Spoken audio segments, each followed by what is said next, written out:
Assalamualaikum warahmatullahi wabarakatuh. Nama saya Ahmad Saikul Amin. Saya salah satu guru teknik komputer dan jaringan di SMK Negeri 1 Katebangan, Blitar. Pada video pembelajaran kali ini, kita akan membahas bagaimana mendesain topologi suatu jaringan.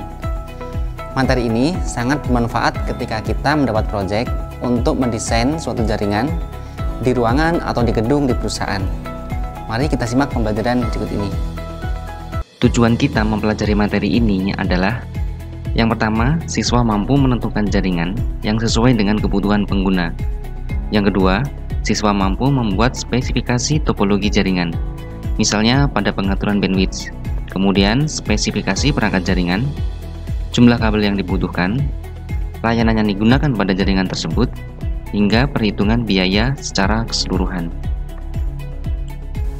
Sebelum kita merancang atau mendesain suatu jaringan, sebaiknya kita pahami dulu tentang jenis-jenis perangkat dan spesifikasinya. Komputer merupakan perangkat akhir atau endpoint dalam sebuah jaringan.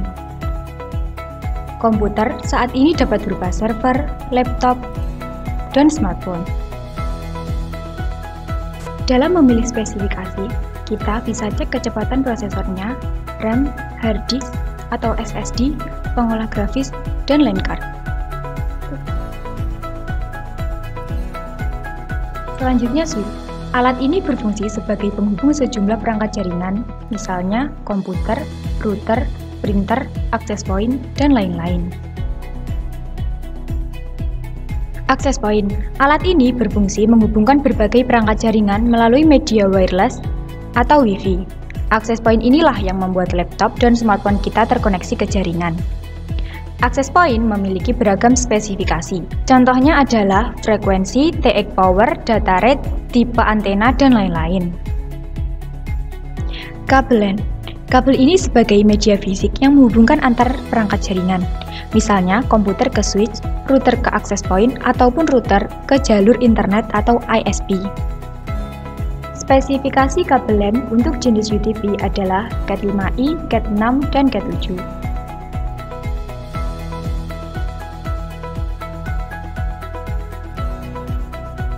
Router. Ini adalah alat untuk mengelola atau memanajemen trafik data pada suatu jaringan.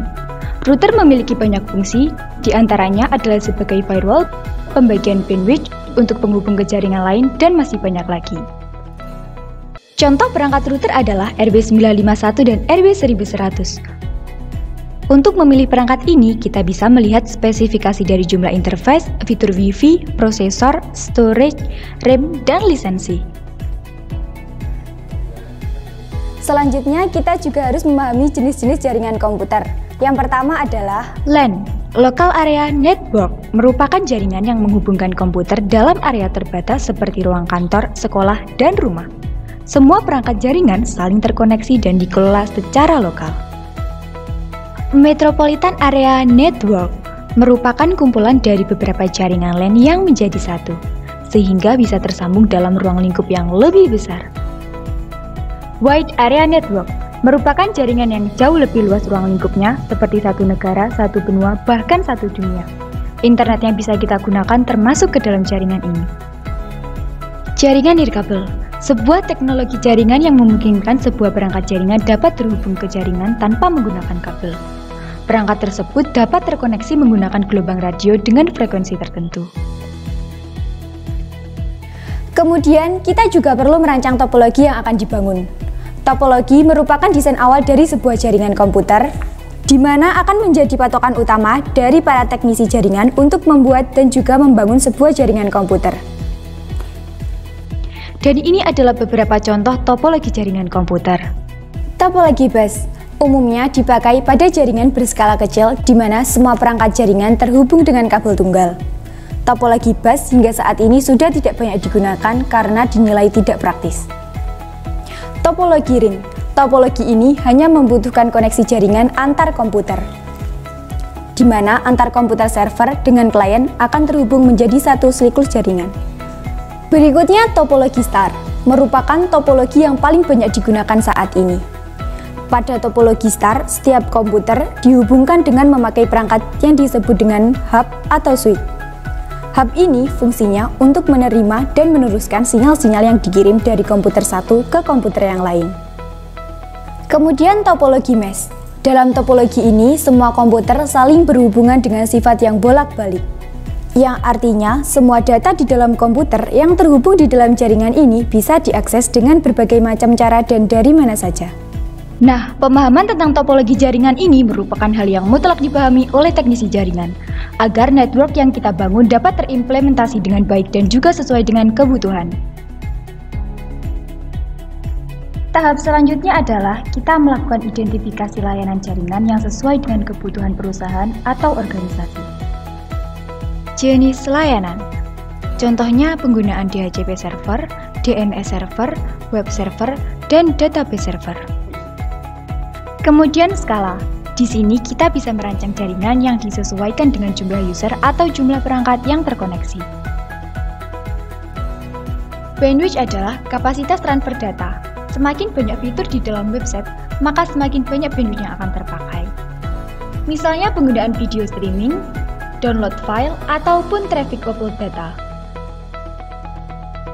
Kemudian kondisi ruang dan lokasi. Di sini kita bisa mengamati denah, menentukan penempatan perangkat jaringan, misalnya akses point dan jalur pengkabelan. Lalu pemilihan hardware dan software jaringan, keamanan, juga identifikasi sesuai kebutuhan user.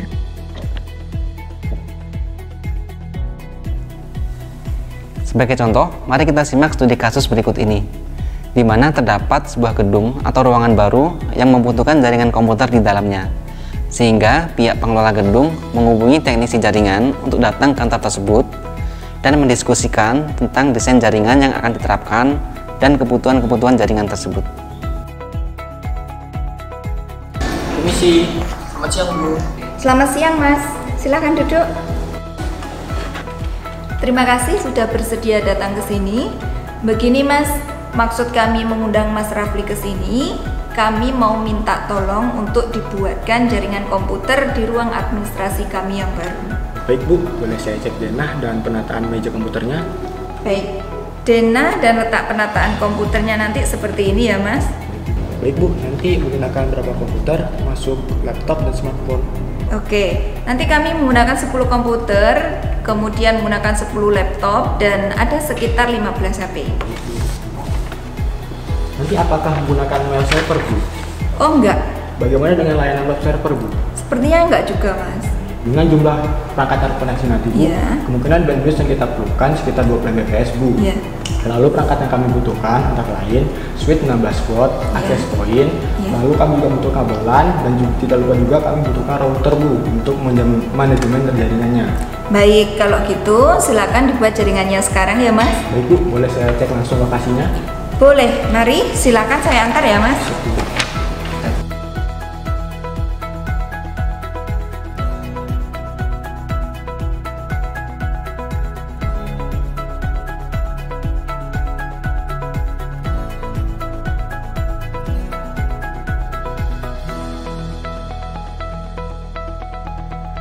Kemudian, teknisi melakukan cek lokasi ruang untuk identifikasi dan analisis kebutuhan jaringan yang akan dirancang.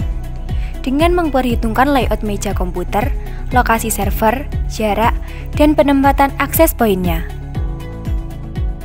Selanjutnya, kita akan mendesain topologi jaringan menggunakan aplikasi seperti Hydromax, JNS3, dan Cisco Packet Tracer.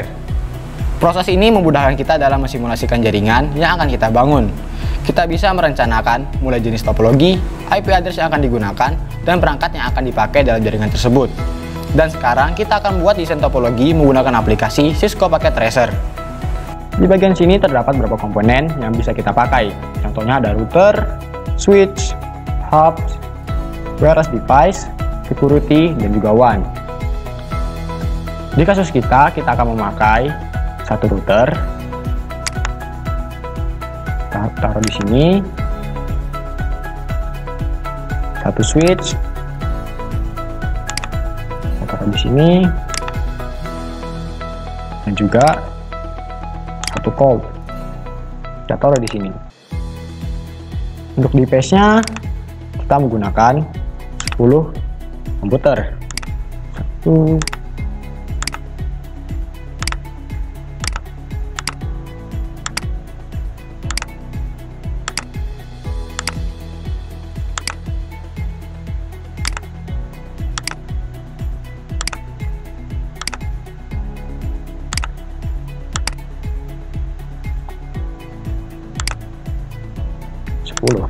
dan juga 10 laptop.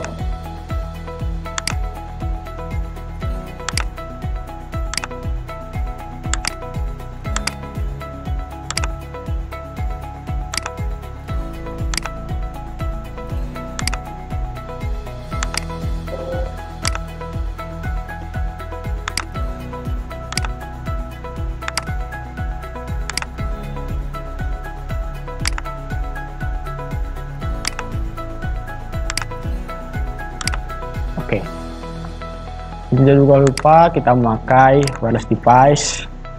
Kita pilih access point. Selanjutnya tinggal kita hubungkan menggunakan copper straight through. Pertama kita klik call, kita pilih internet, kita sambungkan ke router. Kita pilih gigabyte internet 000. Oke. Baru kita lanjutkan dari router ke switch.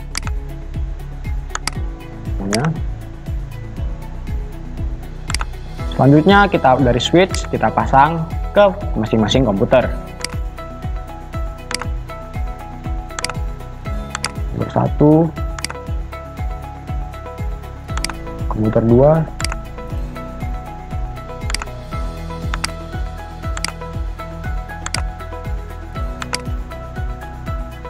komputer 3,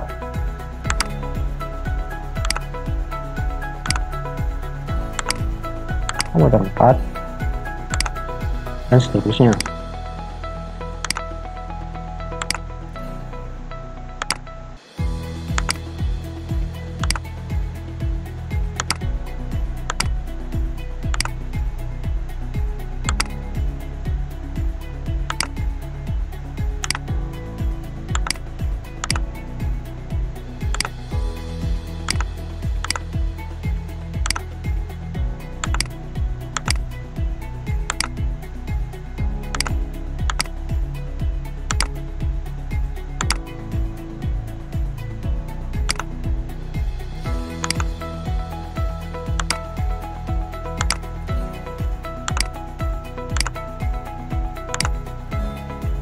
Jika sudah, kita sambungkan dari switch ke wireless.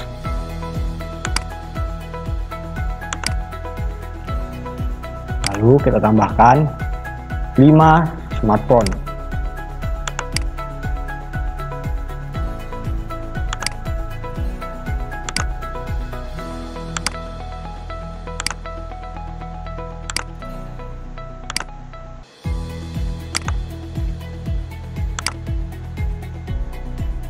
Dan topologi kita telah selesai.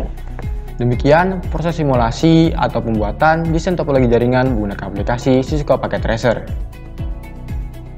Dari hasil identifikasi yang telah dilakukan, kita dapatkan kebutuhan jaringan sebagai berikut. Koneksi KSP bisa dengan satu jalur dengan kecepatan 20 Mbps. Satu router untuk DHCP server, NAT, firewall, dan pengaturan bandwidth. Satu komputer server, satu switch 16 port, satu access point untuk user yang mengakses secara wireless, dan topologi yang paling tepat untuk digunakan adalah topologi star. Dari analisis kebutuhan jaringan, kita juga bisa membuat rencana anggaran biayanya. Sebagai contohnya adalah berikut ini. Terdapat biaya peralatan jaringan dan jasa setting atau konfigurasi jaringan. Setelah kita belajar materi desain topologi jaringan, kita dapat mengambil kesimpulan bahwa jaringan komputer memiliki fungsi yang sangat vital pada sebuah perusahaan. Jaringan komputer harus didesain dan direncanakan dengan benar agar tidak menjadi masalah baru di kemudian hari. Dibutuhkan audit dan identifikasi kebutuhan untuk merancang jaringan yang optimal dan efisien. Spesifikasi perangkat jaringan sangat beragam, maka sesuaikan perangkat yang digunakan dengan kebutuhan pengguna. Pemilihan topologi hendaknya memperhatikan karakteristik topologi itu sendiri. Kita harus memahami kelebihan dan kekurangannya. Kemudian, jaringan yang kita desain hendaknya mempertimbangkan pengembangan jaringan, penambahan jumlah user, dan peningkatan trafik data yang mungkin terjadi. Demikian video pembelajaran mengenai cara mendesain topologi suatu jaringan. Semoga dapat memberi manfaat untuk kita semua. Saya Ahmad Saikul Amin, Wassalamualaikum warahmatullahi wabarakatuh. SMK bisa, SMK hebat. Assalamualaikum warahmatullahi wabarakatuh. Saya Dwi Arofik sebagai mitra dunia industri.